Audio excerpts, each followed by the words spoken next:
When you hear that a game has a difficulty slider, what do you typically want to see out of it? At the bare minimum, you might expect enemies to do more damage, have more health, and maybe for resources to be more scarce. In some games, they'll go so far as to add more mechanics to bosses, so it really feels like a challenge. Some games are so hard at their baseline that they don't even have a difficulty slider.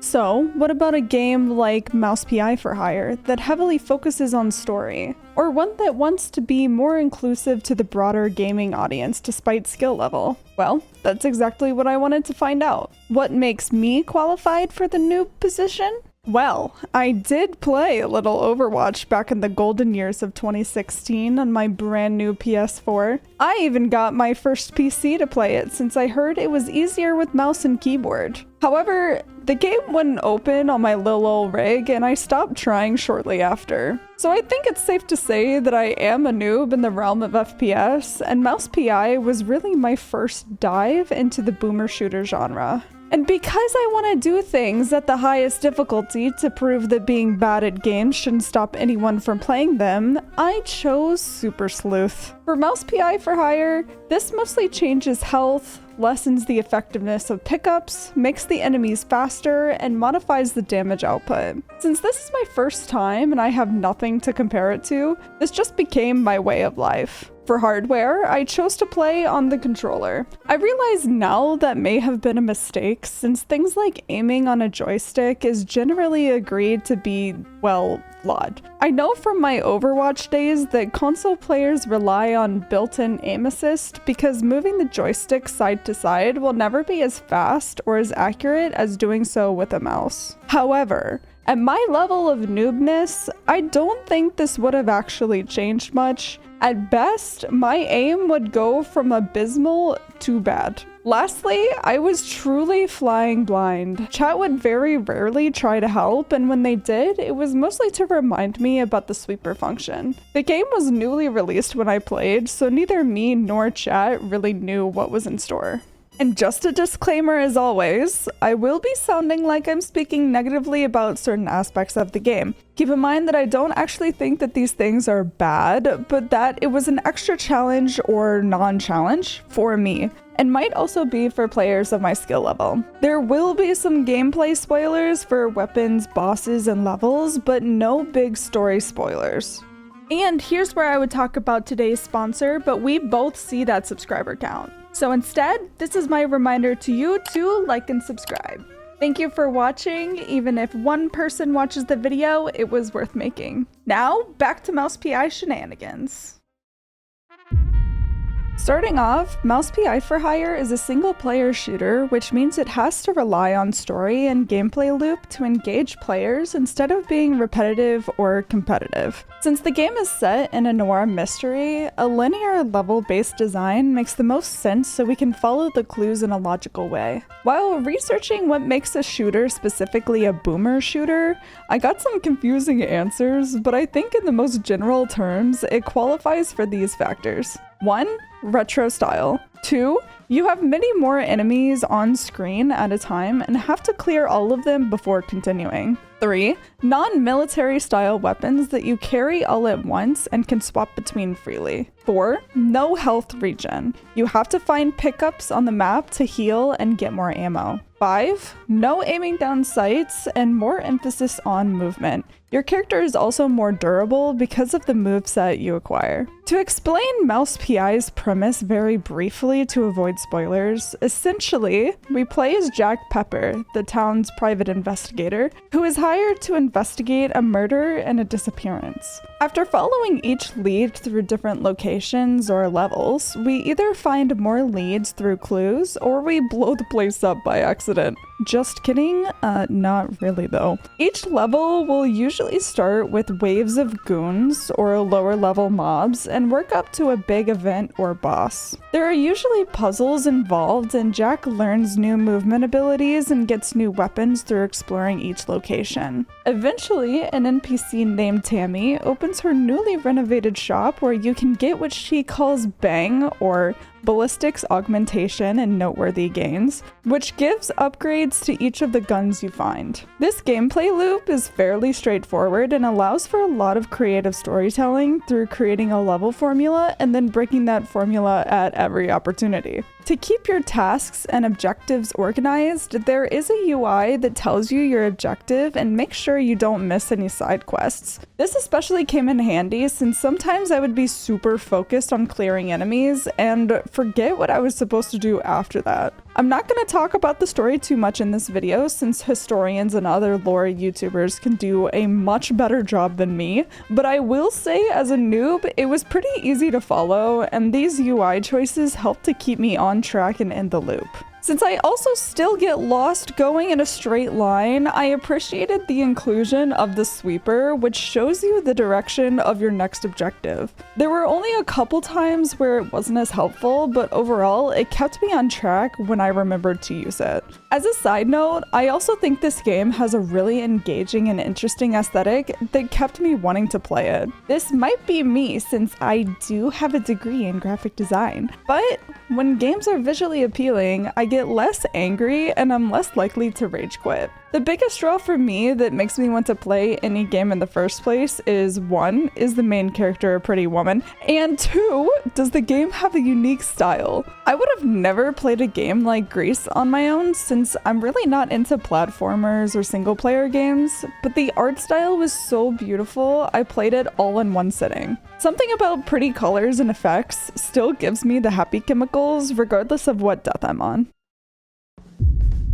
With the overall design out of the way, let's talk about enemies. Now, as I mentioned before, I am playing on max difficulty. If it only affected things like giving enemies more damage and health, it wouldn't make too much of a difference on how I felt about the actual difficulty. However, when researching what the difficulty actually modifies, and I saw that the enemy's speed is also increased, my whole perspective changed. My biggest struggle during the entire playthrough was crowd control. I had no aim and didn't know how to strafe or use my movement efficiently, so I was constantly dying to a horde of enemies getting in my face. A lot of the weapons I had in the beginning were slow and had terrible or no AoE. This was a huge problem since I felt I couldn't kill them fast enough before they were right on top of me, and I didn't know how to kite them in order to reduce how much damage I was taking. Later in the game, there are several different types of enemies, including tanky ones, flying ones, melee ones, and ranged ones, all coming at you in a pack,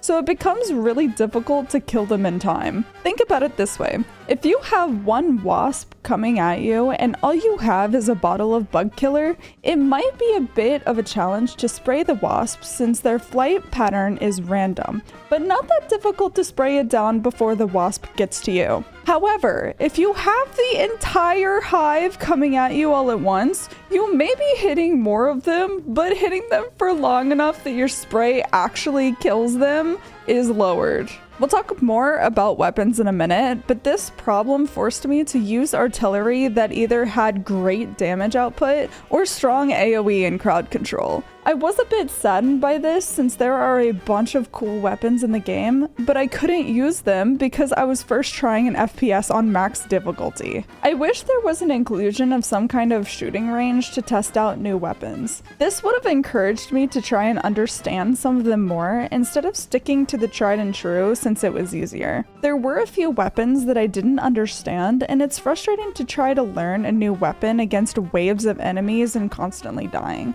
Eventually, I gave up and went back to what I was comfortable with. But again, on normal difficulty, it could have been totally fine. The maximum difficulty is made for people who are familiar with these types of games after all. And just when I was starting to understand how the game worked and I was getting better with the weapons, they would throw in these challenges that completely changed the way the game worked, and I had to learn what each one modified and how I was supposed to get through it. There are 2 challenges that I ran into. The first had Jack eat some spinach and I had to punch through waves of enemies. This was difficult difficult for me because I had no idea how to play the game without guns or how to dodge attacks at close range. I ended up dying more to the tanky enemies since I felt like my punches didn't do a ton of damage during this event. Can I have my guns instead? Kinda sucks. The second has Jack drink some coffee and blast shots from his fingers at the waves of enemies, which was easier than the spinach, but still challenging since it's basically a tiny hit scan pistol. The benefit was that there was no ammo or reload time, but I still had to take one enemy at a time with a little tiny bullet, and as I said, I have no aim, and the enemies were so fast that it was incredibly difficult to get through this one. Looking back on it, I do think these challenges are fun and help break up the linear level design, forcing the player to think about things differently on the fly. But man, it was really annoying for me in the moment. Now onto what makes this game a shooter. The weapons. I'll start by saying the following is just my opinion. Certain weapons may work better or worse for you depending on your preference and how easily you can change your playstyle, since some of the weapons need to be used vastly differently from one another. Unfortunately, I only have one working brain cell and it was being used to play the Nyan Cat song repeatedly in my head. So here we are. If you are a noob like me and you're wondering if you'll be able to beat the game with no aim, this part may give you hope. Alright, on with my favorite weapons. For early game, the boomstick was OP. Since it falls into your typical single barrel shotgun with high damage at close range niche, all I had to do was kick to stun, and one shot would take down any normal enemy. I struggled more with the tankier guys, but it was so much easier not to have to worry as much about aiming, especially in the early game when I had no idea what I was doing. I didn't have to worry about getting headshots and naturally started aiming my camera up a bit more. Putting this gun at the very beginning of the game was a genius design decision and I really appreciated it. Next, the devarnisher. I used this thing from the time I got it to the very end of the game. I understood this weapon on a spiritual level. Since it shot out acid balls at a pretty far range, it would stun any non-tank enemies. This meant I didn't have to be in melee range to kick anymore, and it bought me more time to think and adjust as I went along. After I got its ult fire, it somehow got even better. The giant globs of acid stuck to anything, whether that be enemies or the ground if I was panicking, and the AoE explosion meant I could get away with a lot more while slowing down the waves. And since it was a damage over time weapon, the options it gave me when dealing with waves were absolutely busted. I could shoot the enemies multiple times to confirm the kill faster, or let them burn and turn my attention elsewhere. This gave me more freedom since I didn't necessarily have to be focused on the same target the entire time. The last gun I liked was James' gun. This is the classic automatic weapon everyone is familiar with when it comes to shooters like the SMG or a standard assault rifle. It took me a while to warm up to this gun, but once I understood how the game worked and the best situations to use it in, I was using it much more. Since this weapon has less fall off, or the bullets travel farther before dropping off,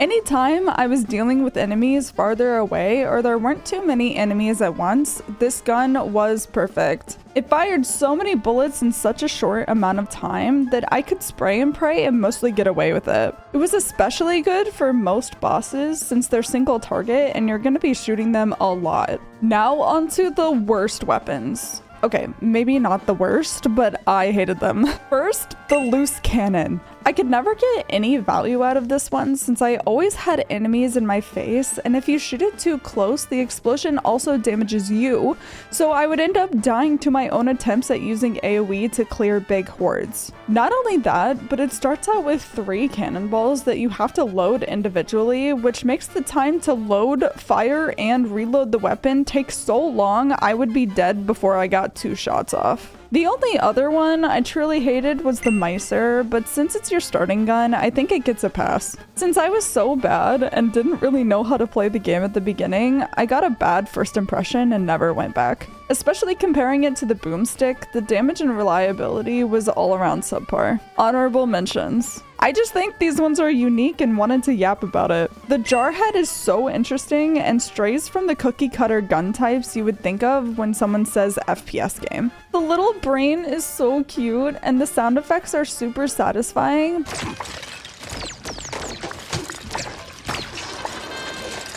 But when I tried to use it, it felt like a worse devarnisher to me. The primary fire stuns all enemies it passes through, but the damage output was not great and I ended up running out of ammo before I could kill one pack. Even after getting this gun's ult fire, which shoots a continuous laser, I feel like it still wasn't putting out enough damage to use it. I think the idea is that you use it to stun a large pack and then finish them with a different weapon, but as I've mentioned before, my brain does not like pressing that many buttons and I much preferred to use one until I couldn't use it anymore. So sadly, I didn't use the Jarhead often. The other weapon I wanted to mention was the Hellraiser. This one was so cool when I got it. You mean to tell me that I can use a chainsaw made of bones that flings more bones? Well, no, not really. At least in my experience, I couldn't figure out how this weapon worked or what I was supposed to use it for. And you get it pretty far into the game where there are so many weapons at your disposal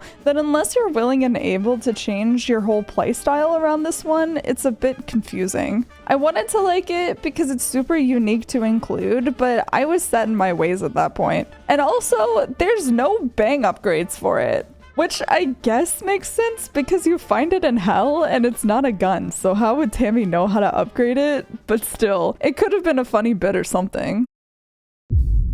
Other than waves and waves of enemies, this game does have bosses in almost every level. Other than the final boss, they were all mixed on difficulty, meaning the first boss could have been more difficult than the second boss, but easier than the third, etc. This is because most of them had some kind of gimmick or puzzle associated with it. The alligator from the sewers was one of the easiest, since when he used his Gatling gun, he was forced to stand still, giving us the prime time to light him up. One of the bosses I struggled with was Robo Betty in Bandel's laboratory. That one didn't have any gimmicks and maybe was more of a mini boss, but having to dodge that stupid laser with a shotgun and limited damage over time ammo was next to impossible. How do you aim and jump at the same time? Most of these gimmicks involve the way to stun, make the boss more vulnerable, or forced you to use weapons that did very specific things. So for some, there was a way to brute force through it without dealing with the mechanic. However, the reward for engaging in the fight as it was intended is substantial enough that once you figure out what you're supposed to do, it makes the fight a lot easier to the point that not doing it is more for bragging rights. Oh wait, oh my god, wait, she has a health bar, a boss health bar. What the fuck? I never even realized. A few moments later. What? Not guilty? I knew you'd say that. I'm really smart. For my Elden Ring enjoyers, I would say it's like Rykard and how you can beat the fight without the spear, but like you should definitely just use the spear. Once you get used to looking for these gimmicks, it becomes more like second nature. That being said, I would pose that the bosses were less about being difficult and more about being fun. After spending tens of minutes shooting through henchmen and goons, you finally get to the big bad and you have to shine a flashlight on her, or you get to shoot down a helicopter with cannons, or you end up beating some guy in a fist fight after dodging his sniper pistol for several minutes. They were all very creatively designed in a way that matched their level's objectives and fit the theme. It broke up the high-intensity waves and waves of enemies in a way that was really engaging. As a noob, this was the part of the game that I struggled the least in. I didn't relax or anything when I got to them, but I was always excited to maybe not worry about my aim as much and figure out how to solve whatever the boss required. Got him! Yes! However, there was one boss that I thought I wouldn't be able to beat, and it shouldn't come as a surprise that it was the final boss. This thing killed me in a way totally different from anything I had experienced before. I think part of it was bugged since during the fight, you automatically pick up and eat cheese that gives you health back, but for some reason I couldn't eat the cheese I had stored, so when I tried to save my cheeses for when I was really gonna need them toward the end of the fight, it simply didn't work.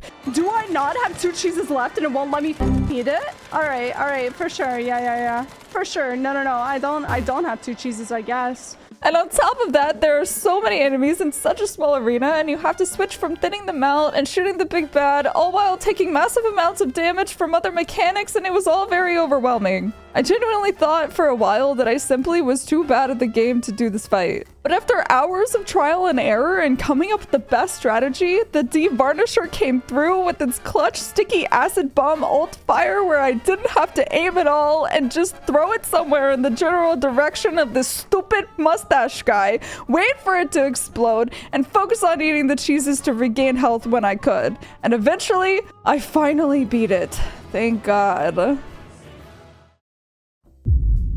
So, what was the experience of a noob playing this game? There were some parts, like the spinach challenges or dealing with mobs in the early game, that were frustrating due to my lack of mechanical ability, but I still think this game is more fun than it was hard. A veteran FPS player may not think the max difficulty is hard enough, some may even call it easy, but I think this game is more focused on telling a compelling story and having engaging level design than challenging every player's determination. Sometimes games can be difficult purely because of the player's experience, which is what I'm trying to demonstrate here. FPS games are extremely mechanically intensive and take a lot of time, practice, and focus to improve at. I know a lot of people who may not even play Mouse PI for Hire purely because it's an FPS and they're worried they may not have the skills to play it without getting frustrated. However, there are many quality of life options and the difficulty slider that ensure that no matter your skill level, you can still experience the game at whatever difficulty you're comfortable with. I do think this game is very beginner friendly, and I would recommend it to anyone wanting to play a satirical mystery detective noir. There were a lot of references in the game as well, so if you're deep in internet culture, you'll probably like it too. Ticket seller, I'm going on a perilous journey, so I need your strongest tickets. You can't handle my tickets. They're too strong for you. Don't let your inexperience ever stop you from playing a game you think looks cool. Nobody can take away your own enjoyment of a game, no matter how bad you are, no matter how many times you die, and no matter how long it takes you to beat it. I am genuinely terrible at games, and I decided to play them in front of anyone on the internet willing to watch so that I can maybe encourage at least one person to stop worrying about how bad they may be at a game and play it. We should all be willing to learn slowly and do the things we want to do without ending with, but I'm so bad at it. For me, I wanted to play Mouse PI for Hire despite being so bad at FPS games, and you should too. Will I be Grandmaster in Overwatch after playing this game? Probably, definitely not. I don't feel like I improved very much in the FPS genre, and my aim definitely saw a very minimal difference. But I still enjoyed my time and ended up beating the game with only one crash out moment. I'm normal. I don't know what it is about shooters that make people crash out, but I was not immune to it either. Maybe it's a rite of passage. Alright, that's the video. Thank you for watching and I hope you enjoyed. Remember to like and subscribe and leave a comment about your favorite FPS game. These games have been around for a while, so I'm curious to see how it shaped your gaming experience. I stream my playthroughs live on Twitch Wednesday through Saturday, but you can see my weekly schedules on Sundays or by joining the Discord server. You can see my past playthroughs on my VOD channel. All links are in the description. See you in the next video. Bye!